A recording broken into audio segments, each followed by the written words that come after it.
জয় গুরু। পরম প্রেমময় শ্রী ঠাকুরের রাতুল চরণে আমার শতকোটি প্রণাম এবং আপনাদের প্রত্যেকের আমার আনন্দিত জয় গুরু।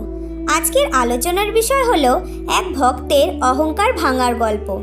অজানা কিছু কথা জানতে ভিডিওটি শেষ পর্যন্ত দেখুন। একদিন এক ভক্ত ঝুড়িতে করে কিছু আনাজপাতি নিয়ে এসেছে শ্রী ঠাকুরের জন্য। ঝুড়িটি কাপড়ে ঢাকা।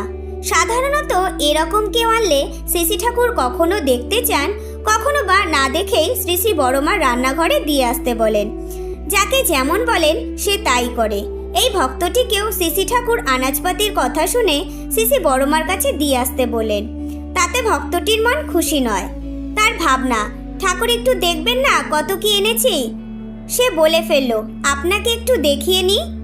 উপস্থিত সেবকবৃন্দ একটু কড়া ভাষাতেই তাকে বললেন, ঠাকুর তো বড়মার কাছে দিয়ে আসতে বললেন, আবার দেখাবার কি আছে।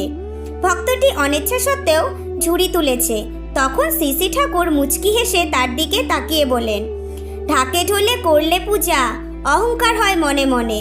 চুপিসারে করবে পূজা, জানবে না কো জগৎজনে। ভক্তটির মনের কোণে যে অহংকারের কালো মেঘ জমে উঠেছিল তা দয়াল ঠাকুরের অবিদিত ছিল না। তাই তিনি মিষ্টি করে অমন একটি ছড়া বলে সেই মেঘ উড়িয়ে দিয়ে তার কর্তব্য নির্দেশ করে দিলেন। এবার আর তার মনে দ্বিধা বা গ্লানি রইল না। সে হাসি মুখে ঝুড়িটি তুলে নিয়ে চলে গেল শ্রী বড়মার রান্নাঘরের দিকে।